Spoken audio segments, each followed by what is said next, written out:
3 of home learning. Exciting times. So like I said in the assignment, when you look at it, I'll just click into it now. So I made the decision, I'll look at student view, that basically, because we're sitting, as we come in, it's a bit difficult to try and do an assessment on the last unit. So I decided to save revision and stuff on the free at last movement and the assessment for whenever we come back to school. So because of that, that puts us in a place where we're going to be moving on and looking at Scottish independence. All right. So as we do that, so it might be a little bit more that you got to keep in your working knowledge, but I promise you, whenever we come back, when it's time to do the assessment, we'll spend quite a lot of class time where we're getting ready for it and sort of doing things that we need to do to prepare for the assessment, so that you'll be good as gold and can take this unit off as completed. But for the meantime, though, I'll talk you guys through what we're doing here. So basically, this week, booklet 1, okay? And just like we normally do, there's a booklet for the PowerPoint. There's a booklet 1 PowerPoint, and there's a booklet 1 Word document. So the Word document's what you're doing. It's been tweaked it around a little bit to try and make it a little bit easier for you guys to handle. As far as, like, I know Microsoft Word can be really annoying. But basically what I did, so you see here where it says student work. So where it says student work, that's where it's going to make a copy for you. So you can actually edit this. I don't know if it'll let me do it. Once you get in there, you'll be able to type on this and edit it. All right. By clicking up here, you see where it says edit document, and you can make changes. You can also use it in your other, like if you downloaded it and worked with it, if you want to do it in your jotter or paper and send me a picture, I'm absolutely fine with that. Just make sure that you're staying in touch, because there's quite a lot of people I haven't heard from, and we need to make sure that we're staying in touch and doing what we need to do. Now, if you do this, whenever you go in, if you just click on this,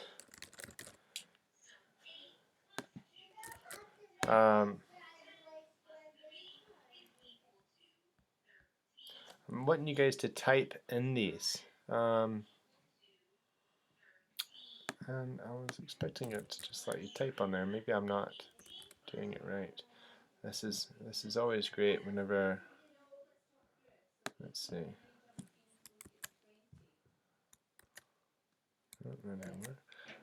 So basically, I know on the regular version of this, it will let you add text. Because that's not ideal. So why doesn't it let me add text? Alright, this is a weird version. So what I'm going to do, but basically you can type on this, do stuff. If you want to delete the boxes if they're in the way, that kind of, you can type in there. Alright, I'm going to actually download it and kind of go through that way. Alright, so bear with me. So I'm going to download both of these. We are going to work our way through. So you got the booklet and you got the PowerPoint. Alright, so I'm sure the booklet is going to come up. I'll just find it. Loads of random work through here. So there's booklet 1.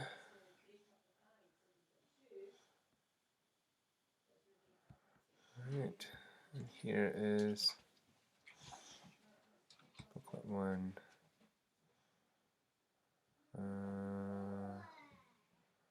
Home learning. There we go. Alright, so get rid of this. Right. So basically, you got your booklet here, and you got your PowerPoint here. So I'm going to make this smaller. Okay. Alright, so as you go through, right now we're moving on to topic 1 of the Scottish Wars of Independence, and that's basically what happens. So basically, as you go through, there's a lot of different stuff. So booklet 1, it really fits in nice with week 1.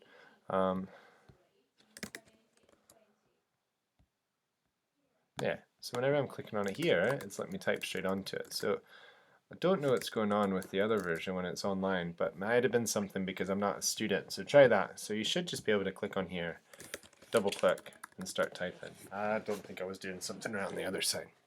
Anyways, so it's what happens, and you guys would have talked about this in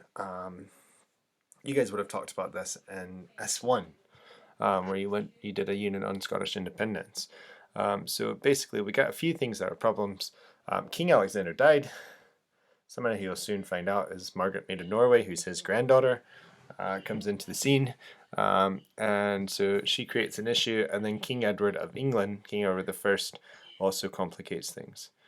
So as you go through it, there's tasks and stuff that you do. Just have a look through the PowerPoint instead of going place like spot by spot by spot.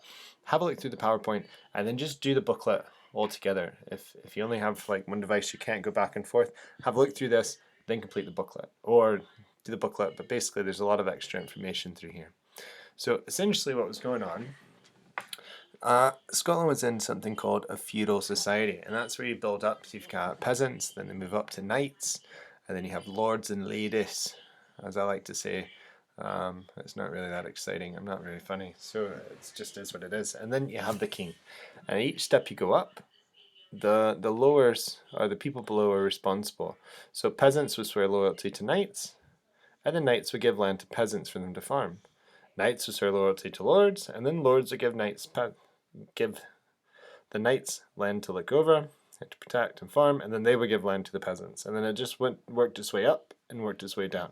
So the highest at the top was the king, and there was a lot of peasants, there was less nobles. So as you moved up, there were more knights than lords, more lords than kings, obviously, because the king would just be one. And they worked their way through. So everybody sort of worked, and they had this thing. So there's a video here, so click the link. It gives you a wee summary, but basically he was the king of Scotland. When he was king, everything was kind of good to go. So he was pretty successful, had peace with England, everything was in good shape. All right. And so when his father died, he became king. But basically, they had a regent and stuff, and he went through, yeah. So Alexander III married Margaret, the King of England. This is a different Margaret, Maid of Norway, but basically he was king. All right, and everything was hunky-dory with him.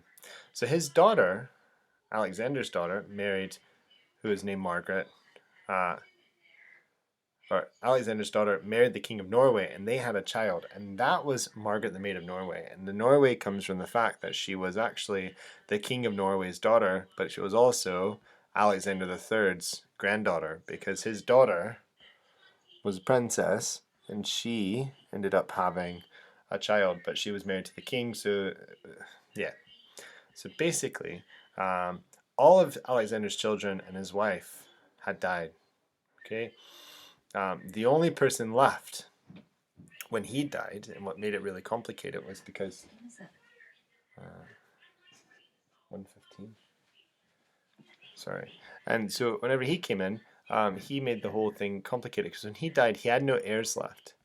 The only heir that he had left was Margaret, who was a baby. She was an infant at the time of his death, and so everything kind of like went sideways because his kids died, his wife had died, so she couldn't take over as queen. His daughter and two sons couldn't take over as king because they weren't around, and then basically just came through and created a bit of a problematic scenario. So basically, he'd remarried. He'd just recently been married, and he was trying to get across to. He was trying to get across the Firth of Forth. Now it would be really easy because you just go across the bridge. At the time, there was no bridge. All right, so he was meeting in Edinburgh Castle, and then he wanted to get across to Fife to see his new wife, Yolande. So he went across, and he's like going across, and he's like, I need to go and see my wife, Yolande. And he's looking through, sorting everything out. Okay, so it was a really bad storm. His advisors said, don't go, it's too dangerous, blah, blah, blah, blah, blah. But then he ignored their advice. He crossed on a ferry. So he didn't have a bridge at the time because this is a long time ago and they couldn't make bridges like that.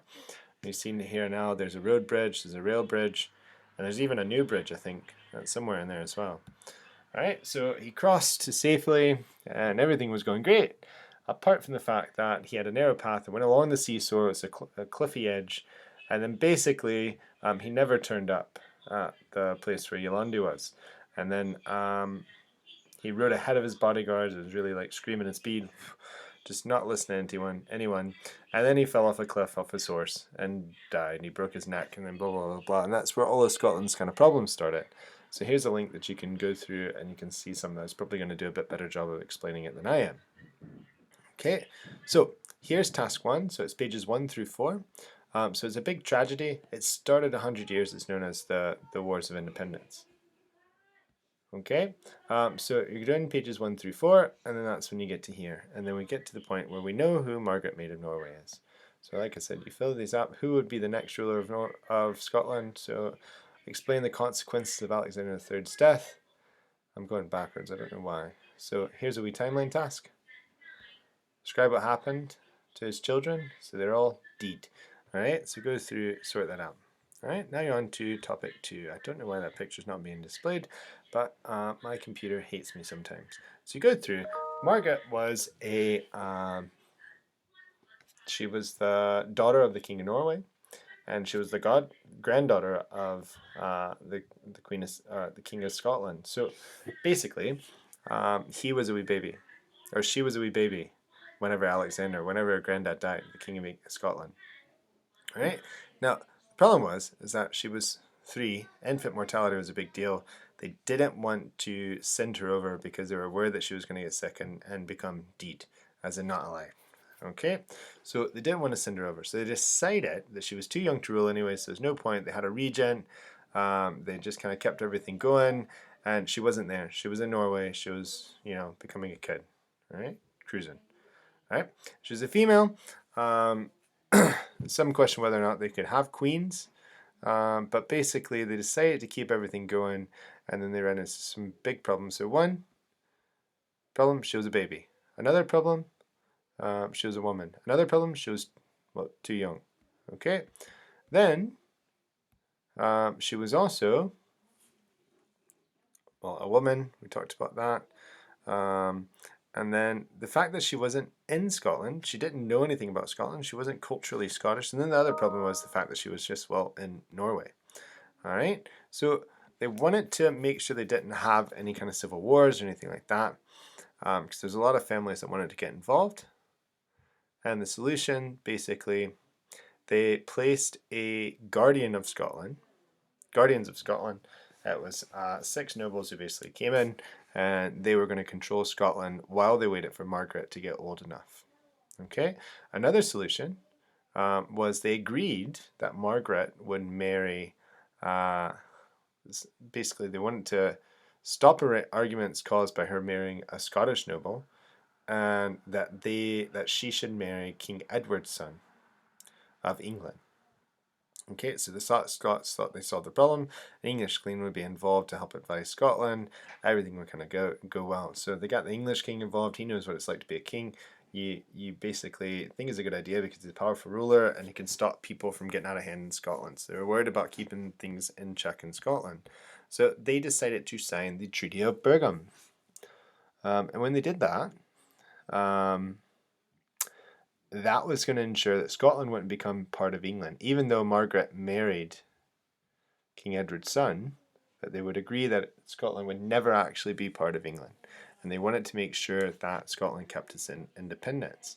They said that Margaret would be Queen of Scotland. Scotland would remain independent. The Scots would not pay taxes to England. The Scots and English churches would not be joined together. Scotland's border would remain the same. And Scots would continue following Scots law. But it wouldn't actually happen. The Treaty of Bergen would never actually be enacted upon, and Margaret would never become Scotland's queen. And you wonder why, because on September 1290, there was another tragedy. So finally, when she was about 9 years old, they decided to bring her over to Scotland. And whenever she was on the boat, she made it to Orkney, and she got a fever, so they think, and she got pneumonia, and she died, as in she became dead. There's a video there that talks about it. Click the video, go through it, see it. It'll explain it a lot better than I can, just talking to you like this. All right. So once again, it all seemed like Alexander dying. They had everything figured out. They put all these plans in place, and then it just didn't happen. All right. But when she died, that meant there was no more. It was this treaty that they went through and they signed with the English wasn't going to work anymore. And then it left him in crisis because he didn't know who was going to be king. All right? Or who was going to be queen, who was going to be the ruler, because Alexander didn't have anybody else. We know that kingships and queenships gets passed through bloodlines. Well, all the bloodlines were gone because Alexander III didn't have any more people in line. So they had to go up the thing, try to figure out who had the best claim based on lineage, maybe going up to like their Alexander's grandpa and stuff like that, and see if there was anybody else related to him that could potentially do it. And they ended up coming up with a few people, but basically everything got a bit chaotic. And that's the point that brings you to task 2, which is work your way through these all the way up to page 9. Okay, so that's where we're at. Okay, then some extra help for question 15, and then it brings us to topic 3. Okay, Edward and the succession crisis.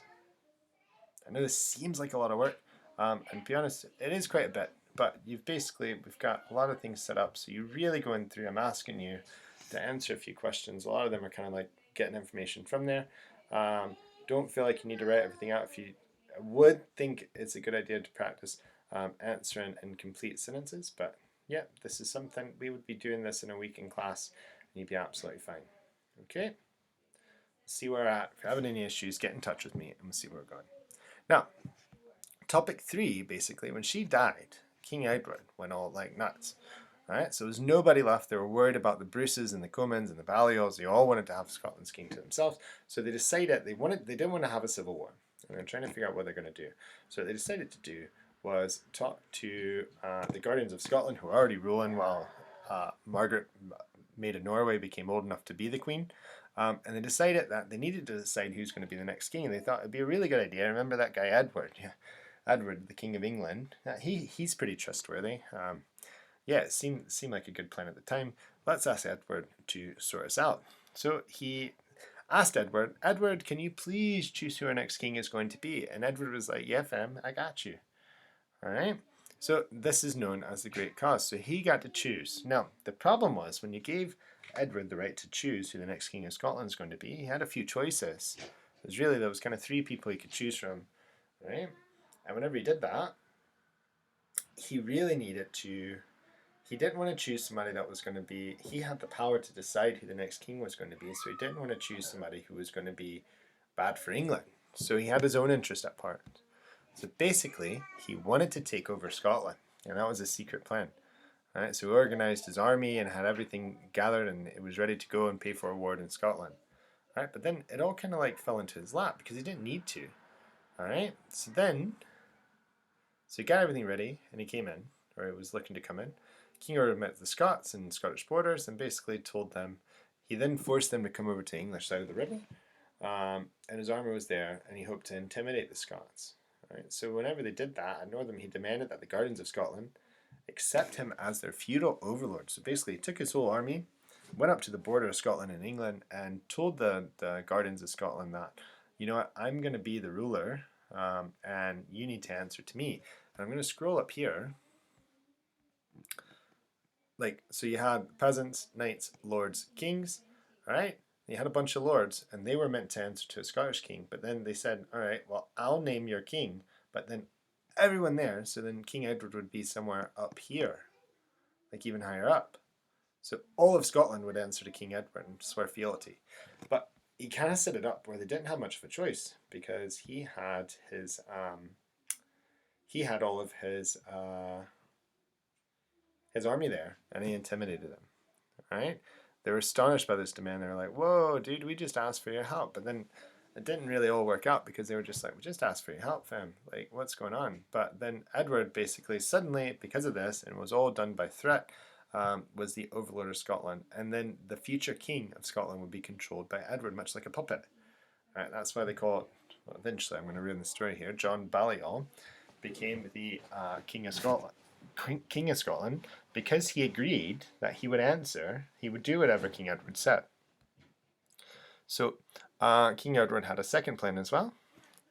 All 13 claimants, known as competitors, accepted that he was overlord of Scotland. He said they needed to do this or they wouldn't be chosen as king. All right, so all of them agreed because they all wanted to become king. All right, and nobody wanted to give up a chance to be king. All right, so basically they said, yeah, fam, we'll answer to you. And then essentially everything went through. He listened to what they had to say. All right, and then it all came down to two people, John Balliol and Robert Bruce. Not Robert the Bruce, it's Robert Bruce, it's his granddad. Okay, so this is what it came down to. We had a number of choices. So basically this, David Earl of Huntington, was it was a great uncle of King Alexander III. So they went up the family tree, and then over came down, and then this it came down to these two. So you had John Balliol, who was Alexander III's great uncle, right? Had Margaret, she had de Vorglia, and then they had John Balliol. And then on the other side, he also had Isabella and Robert Bruce. So they're distantly related, but that's kind of where it goes into play. So basically, the final decision was John Balliol, and Edward chose him because essentially it came from the firstborn of the family. So because Margaret was the oldest one, it would have had the split there and gone down, and then eventually gone to John Balliol, and that was the kind of plan that went into it. All right. The award of Berwick. So basically, King Edward announced his final decision, and it went to John Balliol on St. Andrew's Day in 1292. And they were made to sit down on a special stone called the Stone of Destiny, and that's what John Balliol did. He became king. And then John went to England, where he publicly agreed that King Edward was the overlord of Scotland. So just like that, without a war, without having to fight, King Edward had control of Scotland, and he had to go down and do a lot of different things while he was there. Okay, problems that faced Balliol. There were a number of reasons John Balliol had a difficult time ruling Scotland, because Robert Bruce was pretty mad, and all the other competitors were really disappointed because they wanted to be king themselves. So they were going to push back. They all had it like in their grasp, and they didn't want to give it up. A lot of Scottish nobles didn't like the Balliol family, all right? And the fact that John Balliol accepted King Edward's terms. And basically, by doing that, he made the entire country answer to Edward. And so even though John Balliol was King John Balliol, he had to answer to King Edward and call King Edward his king. Right? And other people didn't want to do that. So there's a bit of a pushback. So those are the big problems. I know there's a lot to talk through. Those are the big problems that kind of went through that they had. And from the time that Alexander III died up into the time that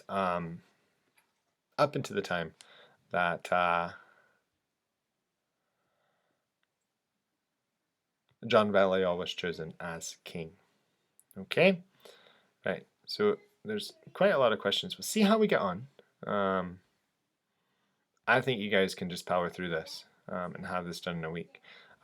Get in touch if you have any issues. I think we're good though. Like, it's quite a lot of questions. It's like 30. The rest of this is stuff to help you out. So there's a couple of pages of reference, 3 pages of references as well. So yeah, so basically go through the 3 tasks, answer the questions, and that's you done for me for this week. All right. Cheers. Bye.